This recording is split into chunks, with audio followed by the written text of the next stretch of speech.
طيب أعوذ بالله من الشيطان الرجيم بسم الله الرحمن الرحيم أخواننا محور النيل الأزرق نحن من جوا الكرمك وده شايفيننا ده شنو الليلة بالتاريخ الليلة مقام يا أخواننا የሱዳኑ ጦርነት መልኩን ቀይሯል። ፈጥኖ ደራሽ ኃይሎች በሱዳን ጦር ተቀምጠው የነበረን ግዛት መልሰው እየተቆጣጠሩ ይገኛሉ። በዚህ መሃል ግን እጅግ ዘግናኝ መረጃዎች እየተሰሙ ነው። በጦርነቱ የተማረኩ የትግራይ ተወላጅ ኢትዮጵያውያን በጀነራል መሐመድ ዳጋሎ ጦር እጅ መግባታቸው ይፋ ሆኗል። ከኢትዮጵያ ድንበር ኩርሙክ ጀምሮ በሱዳን ምን እየተካሄደ ነው የሚለውን ጉዳይ በዝርዝር እንመለከተዋለን። ከዚህ ውጪ ለአዲሱ የኤር ኢንዲያ ዋና ስራ አስፈጻሚ ተወልደ ገብረ ማርያም የተላለፈው ትዕዛዝ እጅግ መነጋገሪያ ሆኗል።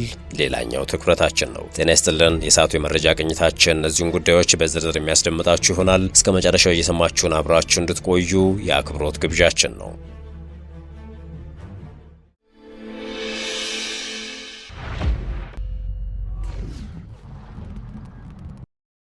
በሱዳን የሌተናንት ጀነራል አልቡርሃን የሱዳን ጦርና የጀነራል መሐመድ ሐምዳን ዳጋሎ ፈጥኖ ደራሽ ኃይሎች መካከል የሚደረገው ጦርነት በአዲስ መልኩ ተቀጣጥሎ እየተካሄደ ነው። የዛሬ 2 ሳምንት ተረኛ ባለድሉም በህወሓት አርሚ 7 ጦርና በኤርትራ ጦር የሚደገፈው የአልቡርሃን ሰራዊት ነበር። የሱዳን ጦር ወይንም ኤስኤፍ ሰሜን ኮርዶፋን እንደዚሁም የብሉ ናይልን መዲና ዳማዚን ጨምሮ ኩርሙክ ከተሞችን ከፈጥኖ ደራሽ ኃይሎች ቀምቶ መቆጣጠር ችሎ ነበር።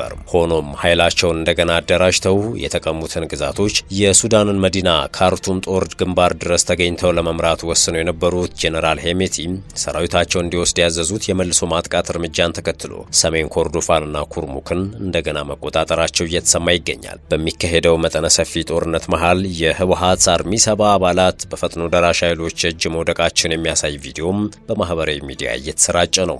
ከተያዙት መካከል የ15 ዓመት ታዳጊ ጭምር ይገኝበታል። ህወሓት በሐምሌ 25 በተደረገው የሸረሪና ውጊያም ከሌተናንት ጀነራል አብዱልፈታህ አልቡርሃን ጦር ጋር በአንድ ላይ ኦፕሬሽን መስራቱን ይፋ አድርጓል። በርካታ ኦፊሻሊ ምንጮች ደግሞ የትግራይ ልጆች በዶላር እየተሸጡም በሱዳን ጦርነት እየተማገዱ ነው ሲሉ አትተዋል። በዚህ መሃል ነው መርሰነሪ ሆነው እንዲዋጉ በመሃል ሱዳን የተሰማሩ የህወሓት አርሚ 7 አባላት በአውደ ውጊያዎች ላይ ተማርከው በተንቀሳቃሽ ምስል እንዲህ ሲታዩ በብዙዎች ዘንድ መነጋገሪያ የሆነው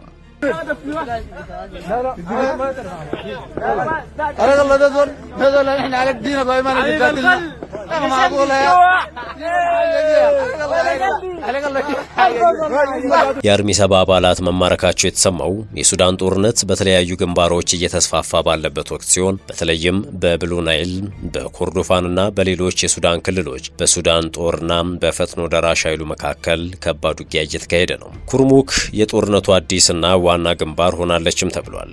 በብሉ ናይል ግዛት ከኢትዮጵያ ድንበር አቅራቢያ የምትገኘው ኩርሙክ በሱዳን ጦርነት እጅግ ስትራቴጂያዊ ቦታ ሆናለች። ፈጥኖ ደራሽ ኃይሉም በቅርቡ በኩርሙክ ከተማ ድል ቀንቶኛል ሲል ይፋ ማድረጉን በመግለጫ ጭምር ማስታወቁ ተዘግቧል። የሱዳን ጦር በበኩሉም በአካባቢው የተካሄደውን ውጊያ እየተከታተለ መሆኑንና የፈጥኖ ደራሽ ኃይሉና የአጋር ኃይሎችን ጥቃት ለመመከት እየተዋጋ መሆኑን ገልጿል። ኩርሙክ ከኢትዮጵያ ድንበር ጋር ያላት ቅርበት ብቻ ሳይሆን ወደ ምስራቅ ሱዳንና ወደ ኢትዮጵያ የሚያገናኙ የንቅናቄ ኃይሎችና የሎጂስቲክስ መስመሮች ላይ ያላት ተጽዕኖ ከተማዋን ለሁለቱም ወገኖች ቁልፍ የውጊያ ቦታ ወሳኝ እንድትሆን አድርጓል። በሱዳን ጦርነት የህወሓት አርሚ 7 ተዋጊዎች ከሱዳን ብሔራዊ ጦር ወይንም ኤስኤፍ ጎን ተሰልፈው እየተፋለሙ ነው የሚሉ ሪፖርቶች በ2 ዓመቱ ጦርነት ውስጥ ከታዩ ቀጠናዊ የቅጥረኛ ተዋጊዎች ተሳትፎች መካከል አንዱ ነው። በአንዳንድ የደህንነት ትንታኔዎችና የክልሉ ዘገባዎች መሰረት የህወሓት ወታደራዊ መዋቅር አንድ ክንፍ የሆኑት እነዚህ ኃይሎች በምስራቅ ሱዳን ለዓመታት ሲሰለጥኑ ቆይተው በጀነራል አልቡርሃን ከሚመራው ጦር ጋር የሚያደርጉትን ትብብር ቀጥለዋል። እነዚህ ኃይሎች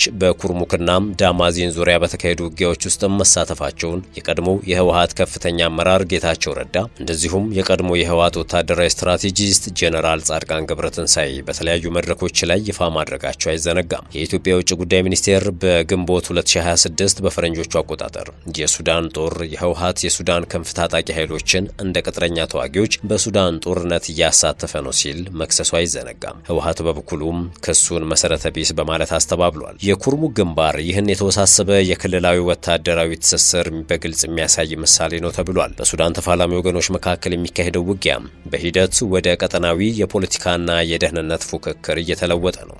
የኢትዮጵያ የኤርትራና የሌሎች ሀገራት ጥቅሞች በሱዳን የጦርነት መድረክ ላይ እየተላተሙ ናቸው መባሉም የጦርነቱን ተፈጥሮ ይበልጥ እያወሳሰበው ነው። በዚህ ሁኔታ የህወሓት አርሚ ሰባ ኃይሎች ከሱዳን ጦር ጋር ተሰልፈው በአውደ ውጊያዎች ላይ መታየታቸው በሱዳንና በኢትዮጵያ መካከል ያለውን የደህንነት ጉዳይ የበለጠ ስሱ እንዲሆን ሊያደርግ ይችላልም ነው የተባለው። ተንታኞች እንደሚሉት የሱዳን ጦርነት ከሀገሪቱ ውስጣዊ ግጭት በላይ ወደ ሰፊ የክልላዊ ደህንነት ጉዳይ እየተለወጠ መምጣቱን ይሞግታሉ። በሱዳን የሚካሄዱ የጦርነት ግንባሮች ከኢትዮጵያ፣ ኤርትራና ከሌሎች የምስራቅ አፍሪካ ሀገራት የደህንነት ስጋቶች ጋር እየተሳሰሩ መሆናቸው ተመላክቷል። በተለይም በሱዳን የተያዙ ተዋጊዎች ከህወሓት ጋር የተያያዙ መሆናቸው ከተረጋገጠ ጉዳዩ በአንድ የጦርነት ቀጠና የተፈጠረ ክስተት ብቻ ሳይሆን በምስራቅ አፍሪካ ያለው የደህንነት አወቃቀር እየተለወጠ መሆኑን የሚያመላክት ጉዳይ ሊሆን እንደሚችል ተጠቁሟል። በተመሳሳይ ጊዜ የህወሓት አርሚ ሰባ ኃይሎች ከሱዳን ጦር ሰራዊት ጎን ተሰልፈው መሳተፋቸውና በትግራይ የግዳጅ ምልመላ እየተስፋፋ መሆኑ መዘገቡ ከቀድሞ የትግራይ ጦርነት የተረፈው ትውልድ እስካሁን በአንድ ጥቂት ቡድን ከፍተኛ የህልውና ጥያቄ ውስጥ እየገባ መምጣቱን የሞገቱት። የዕለቱ የመረጃ ቅኝታችን እንደቀጠለ ይገኛል። ወደ ሌላኛው ጉዳያችን እናምራችሁ። የኤር ኢንዲያ አዲሱ ዋና ስራ አስፈጻሚ ተወልደ ገብረ ማርያም የተላለፈላቸው ትዕዛዝ እጅግ መነጋገሪያ ሆኗል። በቅርቡ ኢትዮጵያዊው ተወልደ ገብረ ማርያምን በዋና ስራ አስፈጻሚነት የሾመው የህንዱ አየር መንገድ አብራሪዎቹ በሙሉ የተከለከሉ እጾችን መውሰድ አለመውሰዳቸውን በአስቸኳይ ሊመረምር መሆኑን ይፋ አድርጓል። ኤር ኢንዲያ ከዚህ ውሳኔ ላይ የደረሰው ባለፈው ሳምንት ከታይላንድ ፑኬት ወደ ኒው ዴልሂ ይበር የነበረ አውሮፕላን በድንገት ከፍታውን መቀነሱን ተከትሎ ነው። የህንድ ሁለተኛው ትልቁ አየር መንገድ የሆነው ኤር ኢንዲያ የቀድሞውን የኢትዮጵያ አየር መንገድ ዋና ስራ አስፈጻሚ ተወልደ ማርያምን ዋና ስራ አስፈጻሚ አድርጎ የሾመው በቅርቡ ነው። ክስተቱን ተከትሎ የወጣው የቅድመ ምርመራ ሪፖርት ዋና አብራሪው የአደንዛዥ እጽ ምርመራ ዳግም ማድረግ አለበት ይላል። የተለያዩ መገናኛ ብዙሃን አብራሪው ማሪዋና የመውሰዱን የሚያመለክት ውጤት መገኘቱን ዘግበዋል። የኤር ኢንዲያ አካል የሆነው ኤር ኢንዲያ ኤክስፕረስ አብራሪዎችም ከሐሙስ ጀምሮ አደንዛዥ እጽ ምርመራ እንደሚደረግላቸው ተገልጿል። በህንድ ያሉ መመሪያዎች ቢያንስ 10 በመቶ አብራሪዎች በድንገት የአደንዛዥ እጽ ምርመራ እንዲደረግላቸው ያስገድዳል። ኤርባስ ሐምሌ 28 2018 ዓ.ም ለበረራ በተነሳ በጥቂት ደቂቃ ውስጥ በድንገት ከፍታውን በ91 ሜትር በቀነሰበት ክስተት 17 መንገደኞችና የበረራ አባላቱ ጉዳት ደርሶባቸዋል። የህንድ ባለስልጣናት ከኤርባስና ከፈረንሳይ የአየር ደህንነት ኤጀንሲ ጋር በመሆን ምርመራ እያደረጉ መሆኑን አስታውቋል። ምርመራው እስኪጠናቀቅ ድረስ ሁለቱም የአውሮፕላን አብራሪዎች ከስራቸው ታግደዋል። ቢቢሲ የተመለከተው የውስጥ ማስታወሻ ኤር ኢንዲያ ምርመራው መቀጠል አለበት ብሏል ይላል። ከቁጥጥር መስፈርቶች በላይ የሚሄደው ይህ እርምጃ ከፍተኛውን የደህንነትና የሙያዊ ብቃት ደረጃዎችን ለመጠበቅ እንዲሁም ለተሳፋሪዎቻችን፣ ለባለድርሻ አካላትና ለህብረተሰቡ አጠቃላይ ማረጋገጫ ለመስጠት ያለንን ቁርጠኝነት የሚያንጸባርቅ ነው ሲል ገልጿል። ባለፈው ዓመት ሰኔ 25 ላይ ከአህመድ አባድ ወደ ለንደን ይበር የነበረ አውሮፕላን ለበረራ በተነሳበት ጥቂት ደቂቃዎች ውስጥ ተከስክሶ 241 ተሳፋሪዎቹና በምድር ላይ የነበሩ 19 ሰዎችን ለሞት ከዳረገው አደጋ ወዲህ አየር መንገዱ ምርመራ እየተደረገበት ይገኛል። ከአደጋው የተረፈው አንድ ተሳፋሪ ብቻ ነው። በአቪዬሽን ደንቦች መሰረት የተከለከሉ እጾችንና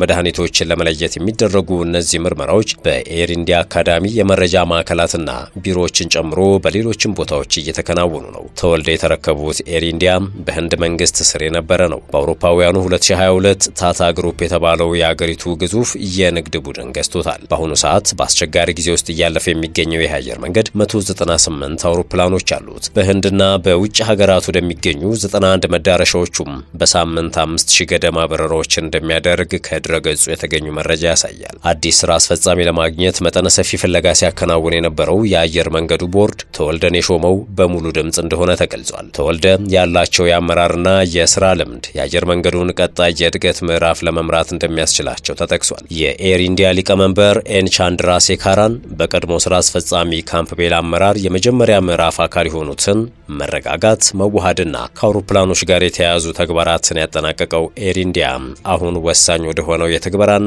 የማስፋፊያ ዘመን እየገባ ነው ብለዋል። አሁን ተተኪ የሆነው የመጡት ተወልደ ገብረ ማርያም የህንድን ልዩ የኢኮኖሚ አቅም የሚያንጸባርቅና ዓለም አቀፍ ደረጃውን የጠበቀ አየር መንገድ ለመገንባት እንደሚሰሩ ተናግረዋል። ተወልደ የኢትዮጵያ አየር መንገድን በአፍሪካ ትርፋማው የአየር ትራንስፖርት አቅራቢ በማድረግ ምስጋና የሚቸራቸው የአመራር ሰው ቢሆኑም በኤር ኢንዲያ ቆይታቸውም ከባድ ስራ ይጠብቃቸዋል።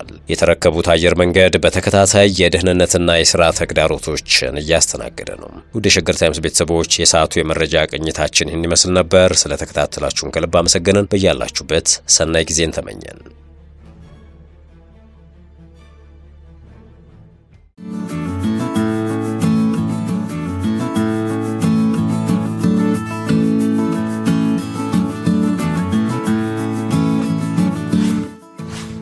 ሸገር ታይምስ ሚዲያን ሰብስክራይብ በማድረግና ደወሉን በመጫን ይከተሉን።